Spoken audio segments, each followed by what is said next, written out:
आप सभी को नमस्कार। जैसा कि आपको पता है कि 19 जनवरी 2025 से एलसीटी घाट पटना, वहां से जो बिहार सत्याग्रह आश्रम है, तो वहां से प्रशांत जी ने इस जन सुराज युवा संघर्ष यात्रा को विदा किया था, जो कि पूरे बिहार जानी है। करीब 20,000 किलोमीटर का ये प्लान्ड यात्रा है। और यहाँ पे ये प्रयत्न है कि हर प्रखंड पहुंच सके, विधानसभा पहुंच सके और ज्यादा से ज्यादा लोगों को एक्टिवेट कर सके जनसुराज के लिए, जो डेडिकेटेड हमारे लोग हैं और हमारे नेता हैं। अभी तक की यात्रा में हमने हमारा 5वां जिला है जहां से हम निकले थे, पटना से। वहां से अरवल, जहानाबाद, गया होते हुए हम लोग औरंगाबाद पहुंचे हैं। और यहाँ तक अब तक की जर्नी हम लोग करीब 850 किलोमीटर हम चल चुके हैं। और इसमें 49 ब्लॉक्स, प्रखंड हमने कवर किए हैं और करीब 27 विधानसभा हमने कवर किए हैं। और आगे की जर्नी यहाँ से हम जाएंगे रोहतास, रोहतास से फिर कैमूर, बक्सर, भोजपुर, सारण। उसके बाद हम जाएंगे सिवान, गोपालगंज और पश्चिमी चंपारण, जाके वहां पे, जहाँ पे हम उम्मीद करते हैं कि प्रशांत किशोर जी भी हमारे इस यात्रा में ज्वाइन करेंगे, जहां से उन्होंने अपनी पद यात्रा शुरू की थी। वहां जाके हमारे इस यात्रा का पहला चरण कंप्लीट। पूरे यात्रा का क्या उद्देश्य, मुख्य उद्देश्य क्या है? जी देखिए, इस पूरी यात्रा का इसका नाम है युवा संघर्ष यात्रा। तो जनसुराज युवा संघर्ष यात्रा इसलिए कि आज बिहार एक ऐसी स्थिति में है जहां पे बिहार का कोई भी मुद्दा आप उठा लीजिए, वहां बिहार और हर बिहारी संघर्ष कर रहा है। अब संघर्ष तो युवा ही करेगा, कोई बुजुर्ग बुजुर्ग को तो आगे कर नहीं सकते। आ जाइए, आप संघर्ष करिए। इसलिए युवा संघर्ष यात्रा है, लेकिन मुद्दे जो है वो सर्वांगीण है और ये बिहार के हर तबके को टच करता है। अभी देख लीजिए ये यात्रा कहाँ से कैसे शुरू हुई। प्रशांत किशोर जी की 2022 से जो पद यात्रा शुरू हुई थी, तो वो अभी चल ही रही है वो। लेकिन इसके बीच में अभी जो स्टूडेंट्स के साथ, अब जो परीक्षार्थियों के साथ जो लोकतंत्र की हत्या होते हुए आपने देखा है पटना के रास्तों पे, बच्चे जब अपना हक मांग रहे थे, जो 17वीं बीपीएससी वाले, उन्हें दौड़ा दौड़ा के उनको समझाया गया कि आप लोकतंत्र में नहीं, आप एक लाठी तंत्र व्यवस्था में रह रहे हैं। तो इसके भी विरोध में ये जरूरी हो गया था कि इनकी बात, जिस सपने को लेके माँ बाप बच्चों को भेज रहे हैं कि जाइए पटना, हमारे और अपने और परिवार के सपने को पूरा करिए, वहां पे सरकार एक संवेदनहीनता दिखाते हुए पीट रही है। तो इस बात का संघर्ष है, ये मुद्दा उठना चाहिए। साथ ही जो जन सुराज का आपने देखा होगा कि हम कहते हैं बार बार कि जन सुराज आएगा, ये 5 चीज हो जाएगा। ये पांचों बात का संघर्ष है कि जो शिक्षा की व्यवस्था टूट पड़ी है, या किस तरह से बेहतर शिक्षा व्यवस्था हम क्रिएट कर सकते हैं कि गरीबी के चक्र से बच्चे अपने परिवार, अपने गांव, बिहार को निकाल सके। दूसरा जो मुद्दा है जिसपे ये हमारा यात्रा चल रहा है, जिस संघर्ष की बात कर रहे हैं, वो है पलायन रोक के युवाओं के लिए रोजगार, स्वरोजगार की किस तरह से व्यवस्था की जा सकती है, इस पे संवाद स्थापित करना है। तीसरा बड़ा मुद्दा जो है वो है कि हमारे जो बुजुर्ग हैं, जिनको 400 रुपए के नाम पे, पेंशन के नाम पर आप उनको भीख समान उनकी ट्रीटमेंट हो रही है, उस बात को उनको समझाया जाए कि उनका हक बनता है कि कम से कम 2,000 रुपए आज के वक्त में हमारे बुजुर्गों के हाथ में पहुंचना चाहिए। जन सुराज की अगर सरकार आती है तो किस तरह से ये 2,000 का वृद्धा पेंशन उनके पास पहुंचेगा।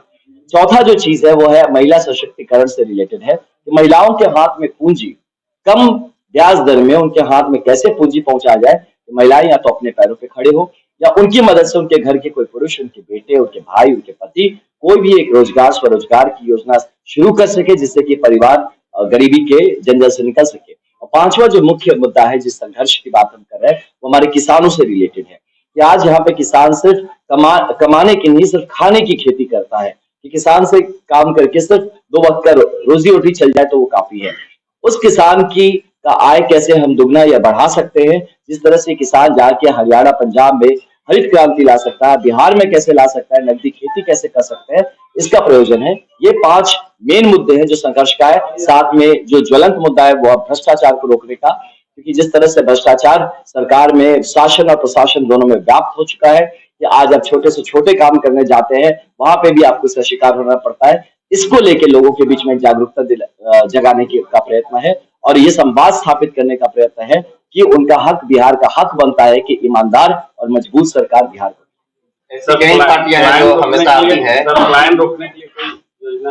जी, पलायन रोकने के लिए जैसा हमने बताया कि जैसे सरकार आती है, सबसे पहली बात ये करने वाले हैं कि यहाँ पे बहुत सारे इंफ्रास्ट्रक्चर प्रोजेक्ट खड़े होंगे। जैसे कि फॉर एग्जांपल आपको शुरुआत में बताएं कि मान लीजिए ब्लॉक पे हम जब बात करें कि नेतरहाट मॉडल का स्कूल, एग्जाम्पल के लिए हर ब्लॉक में शुरुआत होगा, तो इतना बड़ा अगर इंफ्रास्ट्रक्चर प्रोग्राम शुरू होगा, हर ब्लॉक में इमीडिएटली काफी काम क्रिएट होगा। इसके अलावा जो हमारा मनरेगा का स्कीम है, उसको हम बढ़िया से कैसे जमीन पे इम्प्लीमेंट कर सकते हैं, इस पे काम होगा। साथ ही हम किस तरह से पूंजी पहुंचा सकते हैं युवाओं के हाथ में, कि उस पूंजी के दम से वो जहां पे है वहीं पे 10-12-15 हजार का अपना काम कारोबार वो शुरुआत कर सके।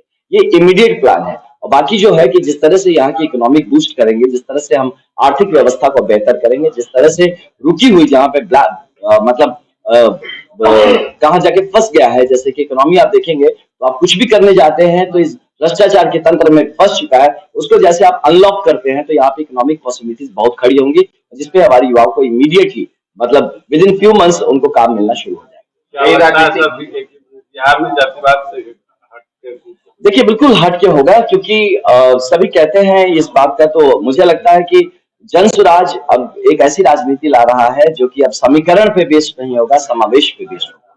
तो जन स्वराज की नई राजनीति और बिहार की राजनीति समीकरण आधारित नहीं, समावेश आधारित होगा।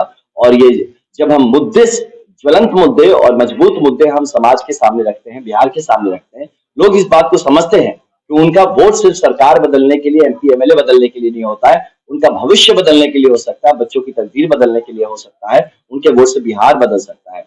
तो जाति से उठकर जरूर वोट देंगे, बशर्ते उनको इस बात को कोई समझा सके, जिसको जन स्वराज सफलतापूर्वक कर रहा है।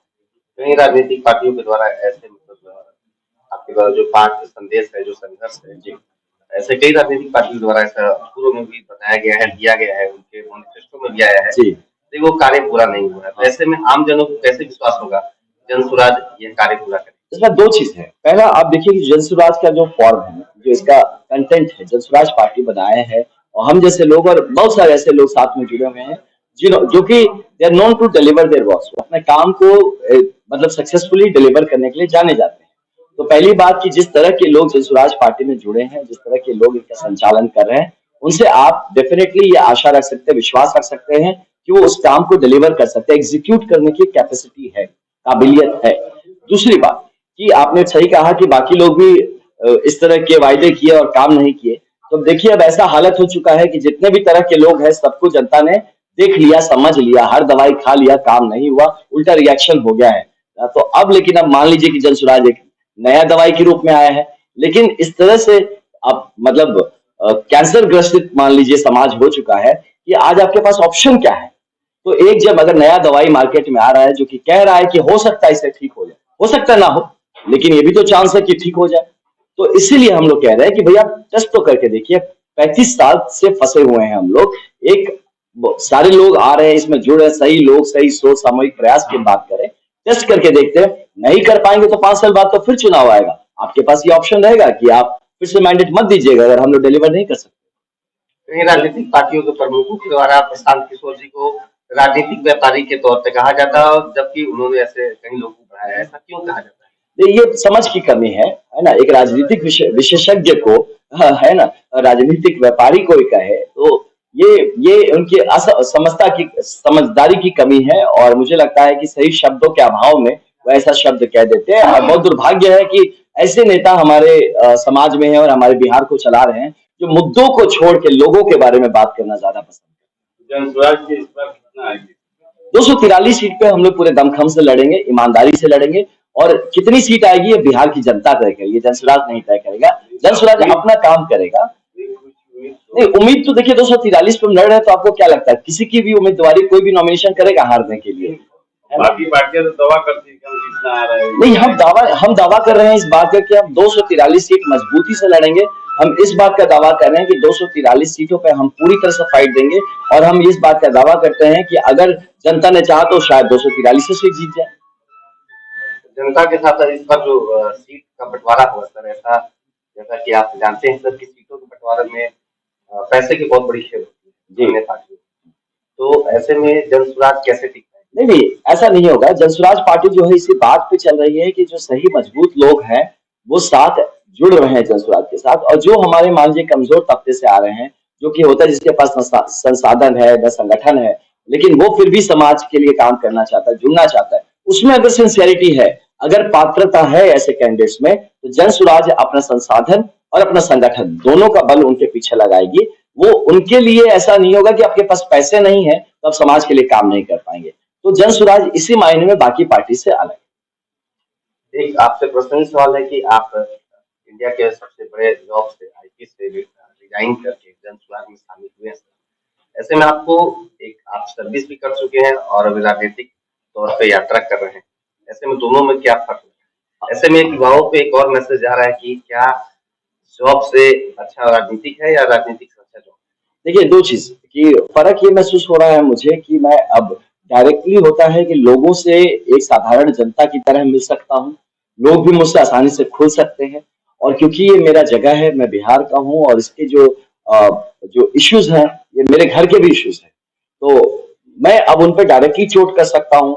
मैं मजबूर नहीं हूँ कि मैं सरकार की भाषा बोलूँ। मैं मजबूर नहीं हूँ कि गलत पॉलिसीज़ का भी मैं प्रोटेक्ट करूँ। अब मजबूर नहीं हूँ कि मैं जो सही करने का जो दायरा है उसको मैं सीमित अपने पद या पदवी के हिसाब से रखूं। तो ये सारी चीजें हैं जो अलग करता है मेरा राजनीतिक और जो प्रोफेशनल जो आईपीएस की लाइफ थी। दूसरा मैं बच्चों से यही कहूंगा कि पहले आप बनिए तो सही। आप पहले बनेंगे उसके बाद ये फैसला करने का आपके पास हक होगा कि आपको क्या करना है। अपने आप को जीवन में बिना प्रूफ किए अगर देखिए राजनीति करिए लेकिन ऐसा राजनीति मत करिए कि लोग कहे कि अच्छा बच्चा इससे कुछ हुआ नहीं लाइफ में तो ये राजनीति करने लगा। अब मेरे राजनीति करने का आप उद्देश्य समझिए। अगर बिहार सशक्त होता, मजबूत होता, सब बढ़िया चल रहा होता, believe me I love my uniform. मैं कभी आईपीएस नहीं छोड़ता। मैं तो आज भी कहता हूँ कि फिर से जन्म लूंगा, फिर से आईपीएस ऑफिसर बनूंगा। लेकिन क्योंकि मुझे ऐसा लगता है मेरी मिट्टी, मेरी माँ की पुकार, मेरे वर्दी और मेरे पर्सनल करियर से कहीं ज्यादा था। कि अगर मेरा जमीर जाग गया है, मेरा जमीर कहता है कि नहीं एक बड़ी जिम्मेदारी तुम्हें लेनी चाहिए, अपनी मिट्टी के लिए काम करना चाहिए, मैं इसलिए आया हूँ। तो इसीलिए मैं सबसे यही निवेदन करूंगा कि पहले जिस सपने को लेके आप आगे बढ़े उस सपने को पूरा करिए। बीच में किसी बहाने से उसको कॉम्प्रोमाइज मत करिए।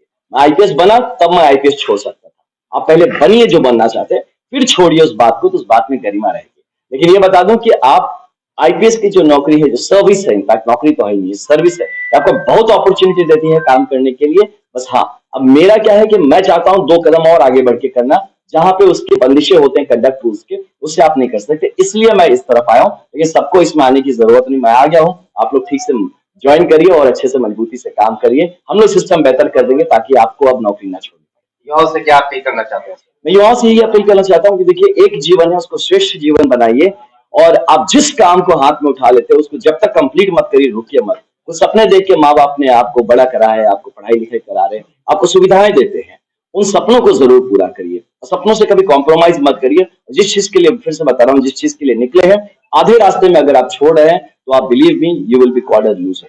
Don't be that. Thank you.